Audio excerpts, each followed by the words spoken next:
El mundo está pasando por una situación extremadamente tensa con lo que está sucediendo en Ucrania y esto ha generado ya un alza significativa en los precios del petróleo, sus derivados, el gas natural, mientras en todo el mundo las bolsas de valores han caído. Don Gustavo, muchas gracias por la invitación. Un cordial saludo a usted y a toda su distinguida audiencia.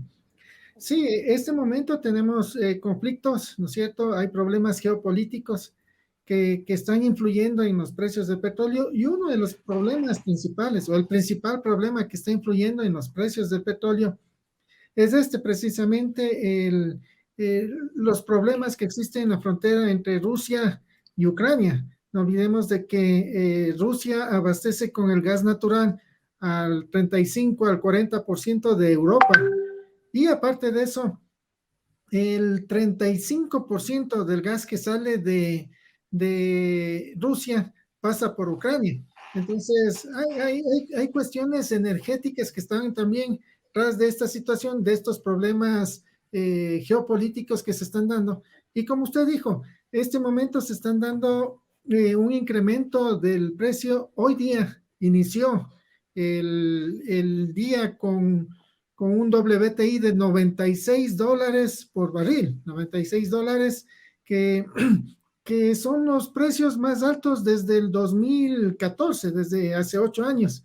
Pero no olvidemos que en el 2000, bueno, los precios más altos desde octubre del 2014, porque en el 2014 también se llegó a $100 y se superó los $100 por barril. Pero nuevamente el mundo está en esta situación con precios altísimos. ¿Cómo puede reflejarse esta situación en Ecuador? Bueno, primero, es una pregunta reiterativa que hacen, ¿no es cierto? O sea, ¿cómo nos beneficia estos precios altos del petróleo?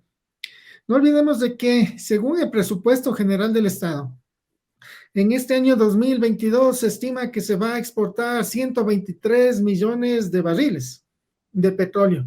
Entonces, si es que hay un incremento en el promedio anual de $1, eso significa que ingresaría en términos brutos al país 123 millones de dólares adicionales al presupuesto. Ahora, le hacen algunas comparaciones, ¿no es cierto? Dicen, sí, cierto es, sube el precio del petróleo, pero también sube el precio de los combustibles. Somos deficitarios en la producción de combustibles. El 70% del combustible que nosotros utilizamos es importado, cierto es. Pero si le vemos nosotros en proporción, exportamos más petróleo que lo que importamos combustibles, ¿no es cierto? Y más o menos si sacamos la relación, un 50% de lo que se exporta en petróleo es lo que se importa en combustibles. Pero también hay que tener otra consideración, de que aparte de que importamos combustibles, aquí caso que se regala el combustible, sino que el combustible también se vende a un precio, en algunos casos subsidiado, en otros no.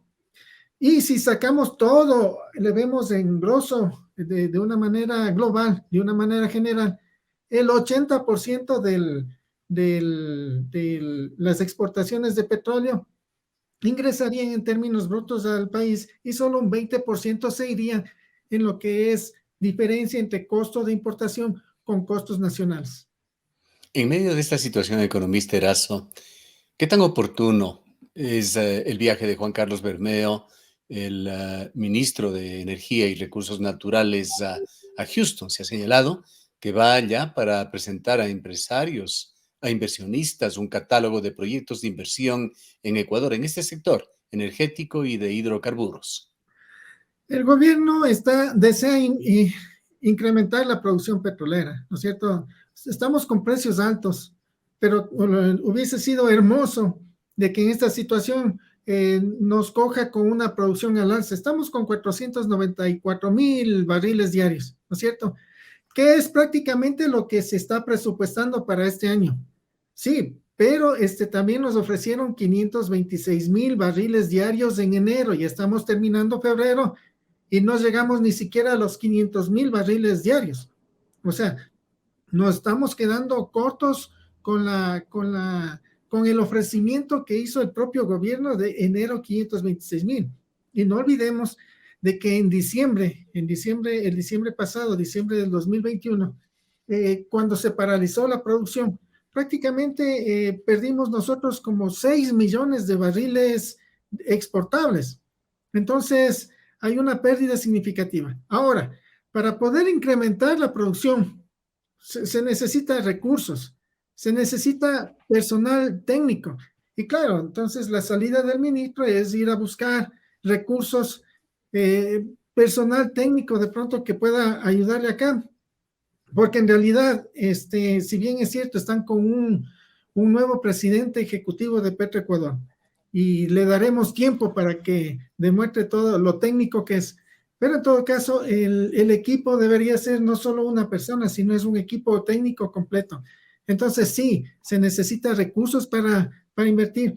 Se necesita que venga la tecnología necesaria para que pueda confirmar nuevas reservas, porque al final queremos exportar más, pero queremos producir más, pero no tenemos todavía incremento de reservas. Y también otra cuestión, si bien es cierto, este rato le están dando prioridad a la producción o a la extracción petrolera, pero también hay otros factores. La política petrolera no es solo la extracción petrolera, es también la infraestructura, el transporte, el almacenamiento, la distribución. No olvidemos lo que pasó en diciembre. O sea, primero fue porque cayó una piedra, la culpa era de la piedra. Después porque mucha lluvia y el lodo, la culpa era del lodo. Entonces eso como que en la planificación también como que se está quedando un poco la política petrolera ecuatoriana. Aunque el tema de Ucrania es un tema realmente para expertos en geopolítica, quisiera preguntarle su opinión con respecto a lo que está sucediendo allá. Es evidente que el presidente de Rusia está dando pruebas de un ultranacionalismo como principal argumento, pero hay ciertas teorías que se las escucha de que estaría de por medio también el precio de los combustibles fósiles que son una especie en extinción. El mundo está caminando hacia energías alternativas. Hay quienes señalan que detrás de ese nacionalismo hay también intereses económicos poderosos de Rusia, de sacarle el último gran provecho al gas y al petróleo. Pero no olvidemos de que Ucrania está aliándose con la OTAN. Entonces Rusia dice que no quiere que en su patio trasero le pongan ahí a representantes de la OTAN.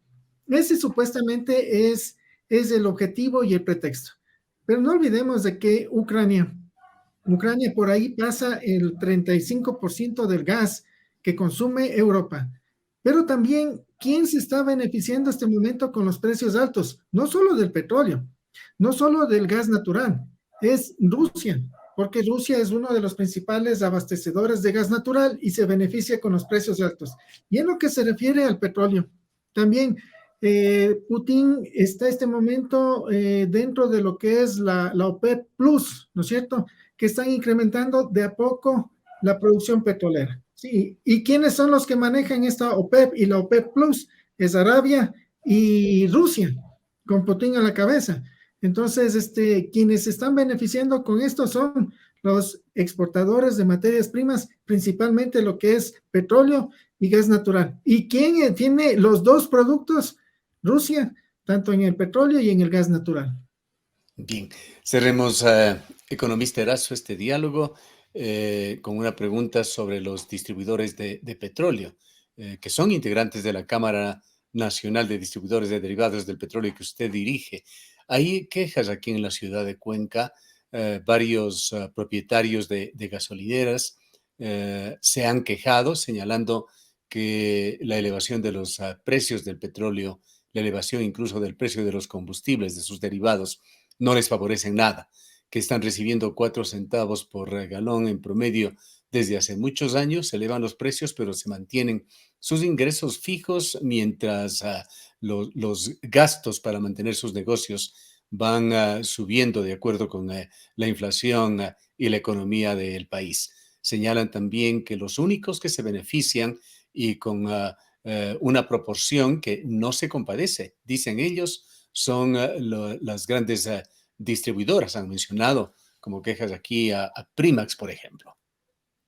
Bueno, el margen de distribución, que se le conoce así, el margen de distribución o de comercialización de combustibles, prácticamente se ha mantenido en centavos estático durante 18 19 años. La inflación en estos 18, 19 años ha sido del 59%. Hace 19 años, con el mismo margen, el salario básico estaba en $130, hoy está en $425. Es decir, ingresos fijos con una inflación del 50%. Claro, o sea, son ingresos fijos y no querer reconocer eso de parte del Estado. ¿Y por qué tiene que reconocer el Estado? Porque estamos en un sector estratégico en el que el Estado define cuál es el precio de terminal, el margen de comercialización, que es un margen compartido entre las comercializadoras, los distribuidores y el transporte. Y principalmente no reconoce lo que es el transporte. Hay muchas estaciones de servicio que están cerca de una estación de servicio y tienen que vender a un mismo precio. Y hay otras estaciones que tienen que pagar 6, 7 veces ese valor del transporte y tienen que vender al mismo precio. O sea, Es un espejismo, economista Erazo, esa visión que tienen los ecuatorianos de que los distribuidores de petróleo son un grupo comercial de alguna manera privilegiado, de grandes ingresos.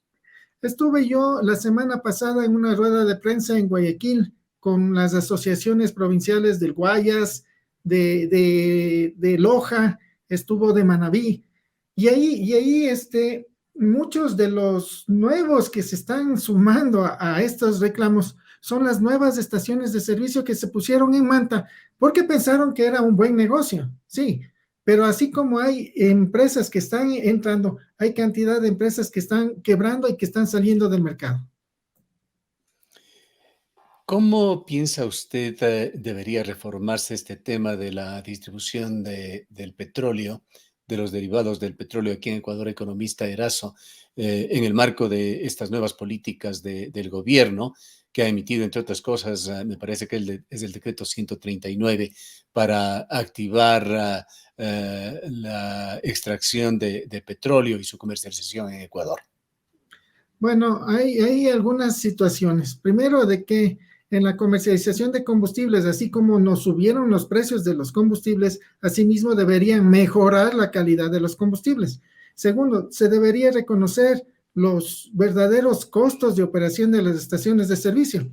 Ya hubo estudios en octubre del 2019, cuando subieron el precio de las gasolinas, ahí le reconocieron un incremento de 5 centavos por galón a las estaciones de servicio. Pero ese decreto lo eliminaron y se eliminó esos 5 centavos que era de utilidad para las estaciones de servicio. Ha pasado el tiempo, el precio de venta al público es mayor al de octubre del 2019 y las estaciones de servicio siguen con el mismo margen. Pero eso sí, tienen que pagar en porcentaje todo lo que son impuestos, salarios y todo lo demás, que todos estos incrementos de precio no le han beneficiado en absolutamente en nada a las estaciones, más bien le están generando pérdidas. Una pregunta final, economista Erazo. Uno de los economista heterodoxo que habíamos entrevistado aquí, me parece que fue el señor Pablo Dávalos, él veía como inminente el alza del precio de los combustibles nuevamente en Ecuador. Una razón que él esgrimía era que se estaba permitiendo la participación en el negocio de importación de combustibles al sector privado y esto iba de alguna manera a introducir una necesaria flotación nuevamente del precio de los combustibles en Ecuador. Sumado a esto, la situación internacional de Ucrania, sobre la cual hablamos ya al inicio, ¿piensa usted que en el corto o mediano plazo tenga que volverse a la flotación de los combustibles o a elevar por decreto su precio? Bueno, el gobierno congeló los precios y es decisión del gobierno, es potestad del gobierno congelar, subir el precio, bajar el precio, ya es potestad del gobierno. Pero en las circunstancias actuales teníamos nosotros que ver que, por ejemplo, hay combustible similar a la gasolina eco en el Azuay o la gasolina extra acá en Quito, ¿no es cierto? Que está en 2.55, pero en Colombia está en 2.30 y con menos cantidad de azufre. O sea, una liberación de los precios para que pueda venir combustibles. De pronto puede dar algunas sorpresas y puede bajar los precios, porque ya no se haría un trato entre un Estado con intermediarios, sino sería entre el que va a importar con el verdaderamente productor. Se va a eliminar todo lo que es la intermediación y muy probablemente, y no muy probablemente, muy seguramente, se va a mejorar la calidad de los combustibles e incluso los precios de los combustibles incluso podrían bajar. Gracias, economista Erazo. A usted, muy amable.